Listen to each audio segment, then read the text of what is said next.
اسمع قرموطي. نعم. انت تشوف لك حل في الواد ابنك ده. معلش انا عايزك تصبر عليه شويه، الواد خام لسه واخلاقه زي البنت البكر، اخلاقه وتربيته هم اللي مضيعينه. اخلاق ايه يا قرموطي؟ شوف بس يا مصلحي سيبهولي وانا هدردحهولك شويه. لا ابوس ايدك ما تدردحوش اكتر من كده. يا قرموطي الراجل ده بيقول لك ايه على الصبح؟ عشان شكل كده هنعملها معاه النهارده. ده اللي بيعملها على روحه يا قرموطي. ايه؟ مين اللي قال الكلام ده؟ انت عايز توقع بينه وبين ابن مصلحي ولا ايه؟ مين اللي قال بيعملها؟ ما انا عايز اعرف مين اللي قال الكلمه دي، عشان ده لو انتشرت في الناس ده مش حلوه ليا. مش انت ممكن يضيع فيها ريال. مش انت يا عم، انا اللي عملتها على روحي. تعالى.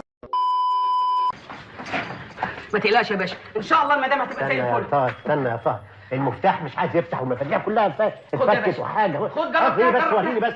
ايه بس يا اخي تنيل على عينك. باب بيتنا زي ده بالظبط. انت وش بيبان زي دي بقى يا اخي.